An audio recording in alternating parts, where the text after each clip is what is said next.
I'd like to read to you some words that were written by a woman interviewer of a modern politician. The text, there are some minor things which are left out, but you'll get the gist. Our demands are practical conclusions which we have drawn from burning needs, the shameful humiliation of women, defenseless and without right. We demonstrate thereby that we recognize these needs and are sensible of the humiliation of the woman and the privileges of man. That we hate, yes, hate everything, and we will abolish everything which tortures or oppresses the woman worker, the housewife, the peasant woman. It wins us the confidence of the masses of women who feel themselves exploited, enslaved, and suppressed by the domination of man, by the power of the employer, and by the whole of society. Could there be a more damning proof of this than the calming acquiescence of men who see how women grow worn out in the petty, monotonous household work, their strength and time dissipated and wasted, their minds growing narrow and stale, their hearts beating slowly, their will weakened? The home life of the woman is a daily sacrifice to 1,000 unimportant trivialities. In law, there is naturally complete equity of rights for men and women.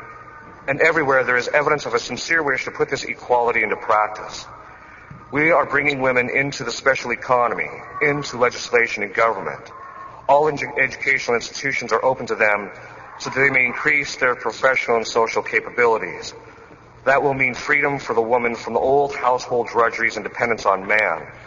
That enables her to exercise her full talents and her inclinations. The children are brought up under more favorable conditions than formerly. This sounds like a modern-day feminist, but in point and fact, it was Vladimir Lenin, the communist leader, interviewed by Clara Zetkin. And it is a fact that feminism, actually in its historical root in this country, actually has a direct connection to communism. You can read E. Michael Jones's book, Libido Dominandi, to see that. And they have something in common. They have the same trajectory. That is, to take children away from the proper formation which women give them in the household. Our Lady of Fatima said that Russia would spread her errors. And she did not merely refer to economic and political matters. It also refers to matters of the home. Women and men, for that matter, should quit looking to themselves and their disordered appetites for what will make them happy. And here we're thinking of the feminists. They must look to God. St. Thomas Aquinas says that happiness is of one of two kinds, either perfect or imperfect. Perfect happiness is in heaven alone. Imperfect happiness is of two kinds. The first is the life of contemplation, for example, prayer, the considerations of truths, and things of this sort. And the second is the life of moral virtue, because for a person leading a morally good life, God begets them a certain happiness. Moral virtue is a perfection of the various faculties of man, and that perfection is not of any kind whatsoever, but of the very nature of the faculty itself. And what that means is that the virtue perfects the structure, the very design of the faculty. God has designed men and women and their faculties to function in very specific ways. This is called a natural inclination. And sometimes it's by degree. Some people find these inclinations stronger than others. And these natural inclinations are always towards the good. And these conglomeration of inclinations, which God writes into the very structure in the heart of man, is called the natural law. We know what God's will is. We know what will make us happy just by looking at the way He designed us. And men and women are structured and designed differently, and it is by divine intention.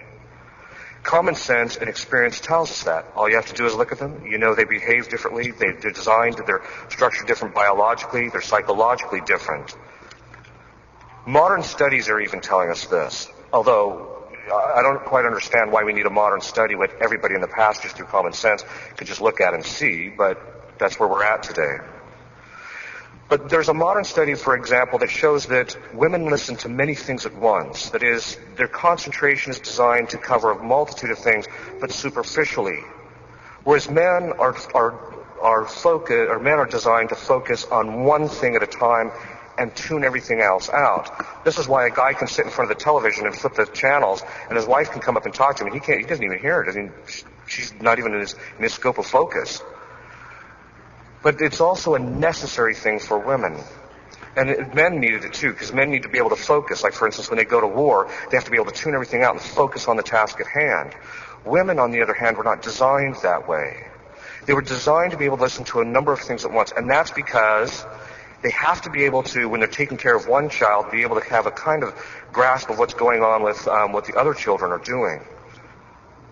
How men are structured and how women are structured is evident at the creation of Eve. Their fall and St. Paul's remedies, which he gives, we see there's a certain psychology built into it which deal with the particular defects that we all have. In the creation of Eve, as soon as God created Eve and presented her to Adam, Adam knew no other thing was like Eve. That is, he saw her immediately and recognized she had the same nature. And that's because of that same nature, she had the same dignity because of the same nature. Eve was presented by God to Adam, and therefore God gave Eve a natural inclination to be concerned about her appearance. It's not a disorder for women to be concerned about their appearance. It's a disorder when it becomes excessive. And it's also appropriate for women to do that because by worrying about the appearance and those things that stand around them, women are able to provide a home life and a disposition of the home life which is comfortable and pleasant to all of us. But it cannot go to excess. At the same time, God placed in Adam a natural inclination to accept his wife. It was Adam's place to judge her suitability. In other words, God presented Eve to Adam for his judgment. And this was a sign that Adam had to accept his wife, but it also meant that it was Adam's place to rule his wife. Now we'll see how that works itself out, but that was part of it. At the fall, Satan went after Eve, because women are more ordered towards the emotional life. This is not a disorder per se, or we say essentially speaking. And what that means is that women are more ordered towards the emotional life because it's necessary for women to be able to empathize with children, to direct their emotional and psychological development. For instance, if a man was in charge of the children all of the time, if the child falls down, the guy, because it's a part of a condition of a male to deal with things that are difficult and just to ignore them to continue to pursue what the right is, when he sees the child fall down and scraped up, most men will realize, okay, intellectually I got to take care of the child, but they don't empathize with the child, and they may even just say, oh, suck it up, deal with it. Whereas the child, when they're younger, when men get older, of course, they need that type of direction from men. But when children are younger, they actually need for the woman to empathize so the child recognizes that this is a sorrowful thing that's happened, but at the same time direct it to the right end. And that's why women have a more of an emotional life. But this is one of the reasons why Satan tried to appeal to Eve first rather than Adam. Because he knew if he could get Eve, he could undo Adam. But the emotional life, there was an appeal by Eve looked at the apple and saw that it was pleasing. Satan presented her to it in this way. And because Eve gave in to her appetite regarding the apple, the punishment fit the crime. In other words, after the fall, principally because of biological and chemical things, but the punishment from original sin is that the emotional life of women would be harder to maintain. This is why a virtuous woman is something to behold, because the emotional life is more stable. The emotional life of woman is more intense for the sake of helping the children not to control her husband and not to the husband to be the object of all her emotions. It's not meant for dominating or manipulating her husband to get her emotions satisfied. Eve ate the apple, and in this she broke her submission from the natural law to Adam. She should have went to Adam first and said, should we eat this? Because she knew it was going to affect them both. And again, the punishment fit the crime. Because she broke her submission to Adam, she would now, until the end of time, she would have this disorder from original sin to want to get away from his legitimate authority. And she would even resent it. And this resentment, this disorder, is what the feminist movement plays upon. Eve then gave the apple to Adam. She then sought to manipulate Adam and to control him. And that's what she's doing. She's like, here, eat the apple. She already knew that she'd committed the sin, but she's giving it to Adam to try and get him to do what she wants, rather than letting him do the right thing.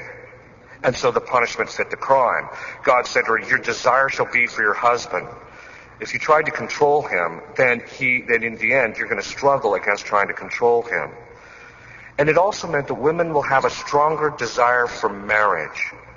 And that's because marriage is more integral to feminine nature and to psychology, because their whole nature is ordered towards the begetting and rearing of children.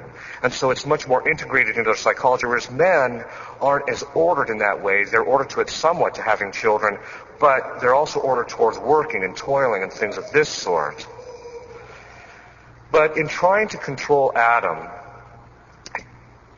would resent Eve and become cold because he's trying to control him. And all the guy wants is peace. So very often you see men give into this temptation. All they want is peace. And so they'll let their wife do whatever they want. Or they'll just do what their wife says, rather than tending to her real psychological needs. Adam accepts the apple, and the punishment fit the crime. Because Adam let his wife take the lead, forever he would be fighting to maintain his own authority. And also, he in the end, was effeminate. Why? St. Thomas defines effeminacy as an unwillingness to be separated from one's pleasures in order to pursue the arduous or difficult good. Adam was unwilling to turn away from the pleasures of having his wife in order to pursue the arduous good, which was to be faithful to God's command. And this is one of the biggest temptations of modern man today. That is, they just let women run roughshod over them because they don't want to fight the fight, because they don't want to engage what's arduous. It is this fact. It is the fact that men have become effeminate as to why the feminist movement has made so much advance. It is the dismantling of the family is due to men more so than women. The problem is going to be laid at their feet at the final judgment, because it's their place to assume the authority, to exercise it properly. Now, some would say, well, men dominate women. This is precisely why our Lord warns people with authority. If you don't use it as he intended, then you will have to stand before him and everyone else at the final judgment and make an accounting of it. He's going to be exacting a very heavy toll to men. For A, not assuming the authority if they don't assume it, and B, if they abuse it. And this authority that the man has over the household is not for his own benefit. Let's get that clear. It's ordered towards the spiritual and physical welfare of his family. That's what it's for. As a result, when a man assumes responsibility, that's how he practices self-denial. What are St. Paul's remedies for this? St. Paul says that women must be submissive to their husbands. And this is a fulfillment of the divine precept. And it's a divine precept. God himself. Scripture is inspired. It's God telling us that women must be submissive to their husbands. Not because they should be subservient or treated poorly. Quite the contrary. They're submissive to their husbands in order to help him to have proper order in the family, and so that he can exercise his authority. There's a natural inclination in men that when they see that a woman wants to submit in a rightly ordered way, that he naturally will be inclined to govern her and the family for the sake of leading them to their proper end. Because women are more affected by the emotional life, and again, this emotional life is a perfection, not the defect, the excess, but the perfection of helping children through the emotional life. But when it goes to excess, it's because of that is one of the reasons why God put men over the head of their house. Now, that doesn't mean that some men are more emotional than women. It just means that by structure, God designed men for one thing and women for another. If men are acting that way, that means that they're not acting like men.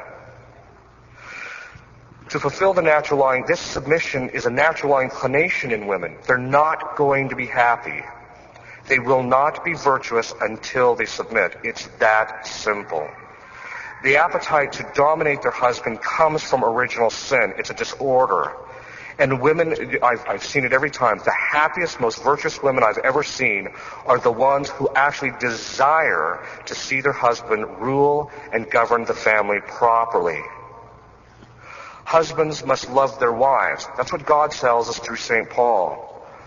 Men must not allow themselves to go cold to their wife, because if they do, guess what? She's going to try and dominate you. Why? Because, again, her desire is for her husband. And if she desires her husband, the husband must reciprocate in proper love and the proper affections that are proper to the married state. If he doesn't, then this natural inclination of women to receive these things becomes frustrated, and then she becomes frustrated, and then she becomes angry and bitter as time goes on. If your wife is bitter when she's older, you might consider looking at yourself if you're her husband. God also told us through St. Paul that men must treat their wives as Christ treats his church. The husband's principal obligation is to help his wife save her soul, not just give in to her so she'll be quiet.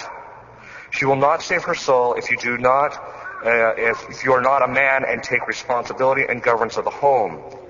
Women have a natural inclination, as I mentioned, towards submission. And again, they're not going to be happy until that inclination is fulfilled through virtue. There is a general principle, and I tell this to men. It applies to women too. I mean, they can apply it to how they deal with their husbands. I told this guy one time because he went and bought a house, and I said, that was a mistake. And he said, why? Isn't it listed to please your wife? I said, yeah, it is. But you forgot something. You never give your wife what she wants. You always give her what you know will make her happy. And sometimes those are the same, sometimes they are not. And the same thing applies to the husband. You don't give in to his effeminacy and lack of willing to take control of the household. It's his responsibility, you make him take it. Feminism, therefore, has caused a tremendous amount of damage because it's subverted this whole order and it's making women miserable. But it's also very dangerous because feminism promotes injustice. Children have a natural right to be raised by both parents. And they have this right because of the fact that children need both parents psychologically. Now, obviously, if something happens, for instance, the husband is killed or the wife has to separate because the husband isn't doing his job or whatever, he's abusing her or things like that, those can be listed reasons. And God will supply for her through grace what is lacking in nature. But the child generally has a right to be raised by both parents because they need both parents. Modern studies are showing this more and more. And so what this means is that the child has a moral right to this intellectual formation. And the fulfillment of this right is incumbent on the woman to stay home unless it's absolutely necessary. This is a divinely established task for the woman, that is taking care of children. As God said to Eve regarding her new labor pains, this is what your job is now. The husband has a right that the woman fulfill her domestic responsibilities. He has to work, and therefore he cannot take care of the home and of the children all the time, and so she must be his helper. In fact, this right of the children is so grave because it has such a profound impact on the moral formation of children and therefore their salvation, that it is a mortal sin for a woman to work outside the home without a sufficient reason. Now, think of what that means. Think of the injustice. We all worry about all the other injustices that are occurring in our society, but women are constantly doing this in relationship to their children. Not all women, of course. Many women are very faithful to their obligations. Taking care of children and the home is by no means a trivial task. Lenin was a nut. He didn't understand these things. He doesn't understand how these functions. He rejected the natural law because he rejected God. G.K. Chesterton said that he could never understand why women wanted the vote. Now, putting aside whether women should have the vote or not, the rest of this is quite apt. He says he could never understand why women wanted the vote because a woman could make or break an entire nation by the way she raised a single child. A single child.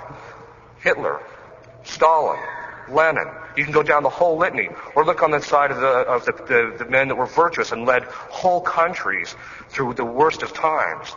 For example, which we see in England during the Second World War. So it is possible that a woman can have a far greater impact on the society by the way she raises her children than going to work, or even voting in a certain sense. That even applies to men. Women are not designed for work. God didn't design them for that. Now, they may have to because they may be single and, those need supplies, or if the husband is incapable of supplying, they may have to. But if there's not a sufficient reason, for instance, if you're not going to starve, you're not going to lose the home, then she shouldn't be working. She should be staying home with the children. And this is an important thing because, aside from the things that we've mentioned, because it shouldn't be taken trivially. I mean, for instance, if a woman goes to work because they want the second VCR and the second boat, and the second house, and things like that, it's disordered. And this applies for children from the time of their birth until the time of majority. After that, whatever the parents give to the child is gratuitous. In the sense of, for instance, children, there's a notion today that women have to go out and work because children need a college education. The family is not responsible for the children once they get to the age of majority. Once they become the age of majority, they become their own man and they become their own woman, and from that point on, they're responsible for themselves. If the parents help them out, that's fine. But a woman cannot go to work and neglect her other children at home to put someone else through college. Women have certain perfections which men lack in taking the care of children. And these are true perfections. They're noble and they're good. And therefore, but men also have perfections, and we cannot thwart them. Feminism demands that women be demeaned, that their function, who they are, and what they're designed for is demeaned, as Lenin said. He says, oh, it's trivial. No, it's not. It's a wonderful thing. Feminism is a rejection of the divinely established plan regarding the natural law. And feminism does not exhort virtue, particularly justice to children. Children need their mother. Children at daycares and children raised properly at home are like night and day. Again, if it's a real need and the woman has no choice, that's one thing. But when people sit there and say that children who go to daycares are more socially adjusted, that's trash. Everybody knows it's not true, and even the modern studies are showing that it's not. If there is a grave reason, then people who have to put their children in daycare, if there's a grave reason, should not feel guilty. Sad maybe, but not guilty. Because they're trying to fulfill their other obligations, because they have to provide for the child. I mean, there's no point in staying home and letting it starve to death. You have to take care of it. And so these grave reasons can be economic, but they can also be social. For example, if there's a grave illness of one of the parents or something like this, and the only way to take care of it would be the woman may have to stay temporarily outside the home or things like this. If women are not married, again, then working may be necessary. Feminism has stripped women of their right. It's a right for a woman to be able to remain at home. It's a right for a woman to expect her husband to go out and earn a living for her. Now, he may not be able to for a variety of different conditions, but she has a right for him to try that. Because now there's also another problem. Because there's too many women in the working force, there's a glut of workers. And as a result, some women are forced to work because their husbands can't make enough money because the salaries are too low, because, again, there's a glut of workers, supply and demand. Feminism demeans the Holy Family, which is the exemplar. And women simply will not be happier until they follow the example of Our Lady. And men until they follow the example of St. Joseph. And children until they're obedient and submissive to their parents. Grace builds on nature. The natural law has ordained the structure of the family and the roles of men and women. They simply cannot advance in holiness, both men and women, without following God's providential plan regarding feminine and masculine nature. Again, in cases where the husband cannot supply, or in cases of unmarried women, they may have to work. But for those women who do not have to work, if they do, they will never attain perfection until they start staying at home, raising their children, and observe the laws of God, which cannot be done in daycare, except again for those in which it's truly necessary. Women simply will not become holy until they begin rendering justice to their children. It is that simple. In the name of the Father, the Son, and the Holy Ghost. Amen.